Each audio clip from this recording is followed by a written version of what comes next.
அவர் என்ன சொல்கிறாரு, நீ பிழைத்து பெருகும்படி உன்னை வைக்கிற தேசத்தில் நீ இது என்ன நான் சொல்கிறத இன்ஸ்ட்ரக்ஷனை ஃபாலோ பண்ணு, அப்போ தான் எல்லாமே நல்லா நடக்கும். இல்லைன்னா ஏன் இதை கர்த்தர் சொல்கிறாருன்னு கேட்டால், அங்கே ஏதேன் தோட்டத்தில் ஆதாம் கேட்கல, தேவனாகி கர்த்தர் சொல்கிறது கேட்கறபடி கேட்கல. அதனால தான் இந்த மாதிரி இன்ஸ்ட்ரக்ஷன்ஸ் வருது. இன்ஸ்ட்ரக்ஷன்ஸ் கூட வந்து அவர் நம்ம கைப்பிடிச்சு நீ இப்படி தான் செய்யணும் அப்படின்னு சொல்லி கர்த்தர் சொல்லலை.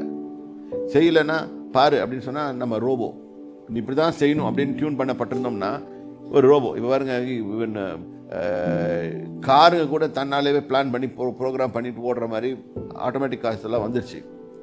பட் அதுக்கு ஆனால் இன்ஸ்ட்ரக்ஷன்ஸ் கொடுத்தா தான் செய்யும். இதை ப்ரோக்ராம் பண்ணி வச்சுருக்காங்க. அது மாதிரி God never programmed us like this. Whereas he has programmed our body, but நம்ம சித்தத்தை அவர் ப்ரோக்ராம் பண்ணல, அது நம்ம கையில் தான் கொடுத்துருக்காரு. இதை நல்லா புரிஞ்சுக்கிட்டோம்னா வெற்றிகரமாக ஜீவிப்பதுக்கு வசதியாக இருக்கும்.